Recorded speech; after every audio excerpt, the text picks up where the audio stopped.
most of all, I took the energy and the tempo and the spirit of the music into account. I wanted to write something really up-tempo, really fast, really fun.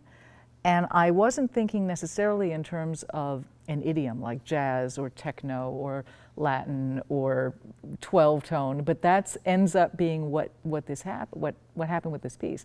I created a track. I knew it was going to be electroacoustic, just like Paper Cut was, the first piece I did for grade 3 band.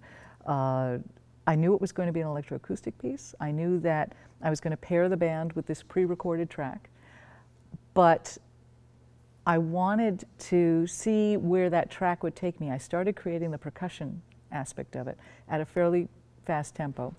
And then I started sort of improvising some melodies that came on top of it. And what I found is that after I got about 7 notes into a melody, it struck me that none of the notes actually repeated themselves. And I thought, well, this is sort of interesting because that's unusual. It's a little bit more chromatic than a normal band piece would be. I thought, well, let's go for broke. And in a tip of the hat to my wonderful composition teacher, Ursula Mamlock, from 30 some odd years ago, and she's 90 years old now, and she's quite wonderful, and she herself was what we call a serial composer back from Germany, who lived in the States for many years, and now she's back in Berlin. When I looked at this row of notes, and I realized, well, 5 more, and I've got what we call a tone row from the old Second Viennese School, from Arnold Schoenberg and Anton Webern and that tradition. And you know what? I bet there isn't any band music like that.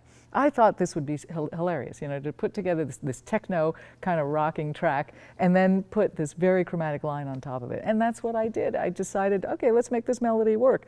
And I did. And to prove the point, in a sense, to the students also, that no matter how chromatic and seemingly non-tonally centered a line can be, depending on how you harmonize it vertically, is absolutely how the audience is going to hear it and how the players are going to hear it. So I put these 12 chromatic tones in the context of a very, very tonal jazz, Latin, techno kind of thing, groove-oriented piece.